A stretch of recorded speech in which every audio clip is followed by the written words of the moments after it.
Just about done for the day, getting pretty tired, been out here most of the day today. Got quite a lot of old bits of firewood that were left in the trees here.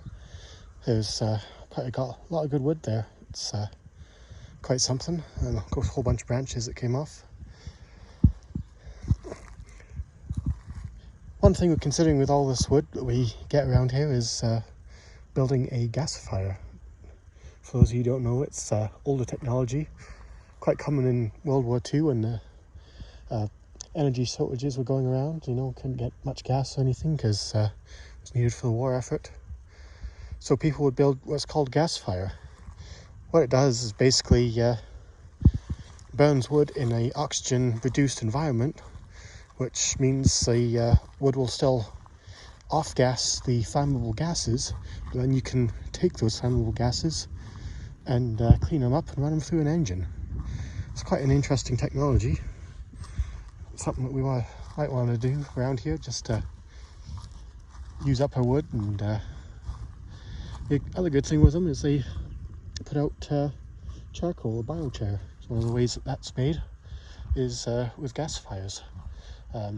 Commercial grade charcoal or biochar is made a slightly different way than what we'll do for our gasifier, but our end goal isn't exactly the biochar anyway. There's a lot of hype around it. I don't believe all of it, but certainly believe it's one good way you can store a bunch of carbon in the soil, and it's a way that can help build soil life.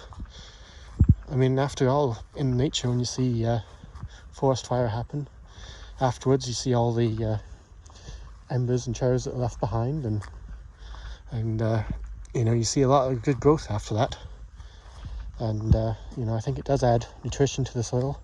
There's definitely going to be minerals in that as well. You don't burn off all the minerals that the trees mine, so all that will be returned to the soil.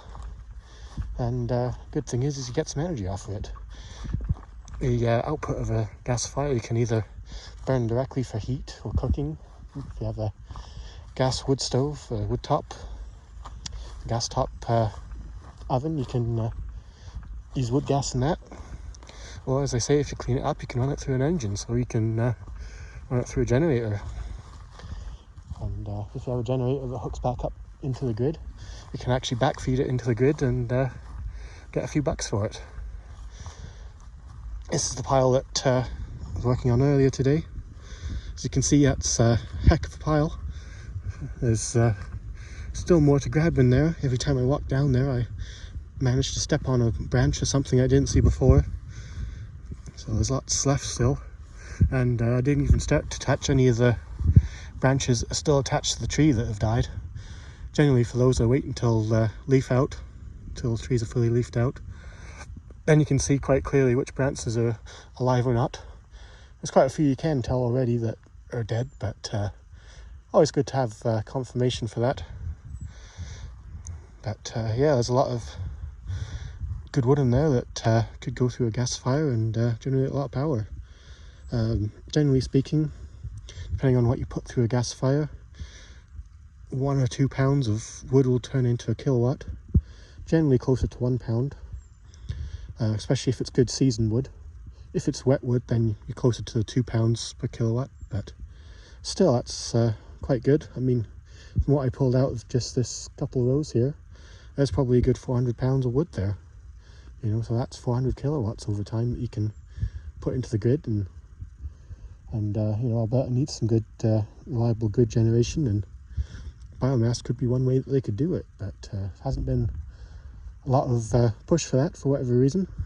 We have quite the wood pellet industry that ships pellets off to be burned for power in Europe and stuff, but hasn't been much of a push here, which is kind of funny when you think that we have all this resource around and it would be quite easy to use, but there's not a lot of push for it for whatever reason.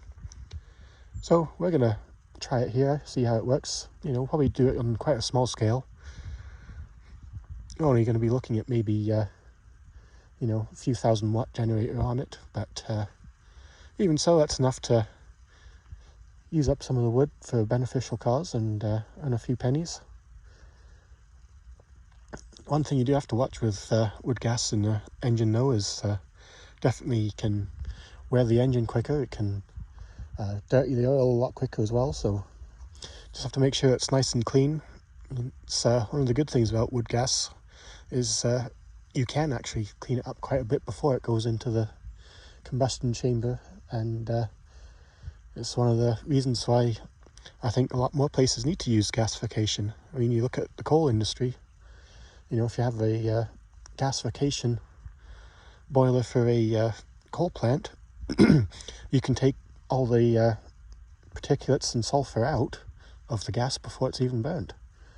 So that's something that could definitely be looked at here in Alberta, but of course you have to have the feds on board, and so far they haven't been on board with any of that. Anyway, I better stop talking.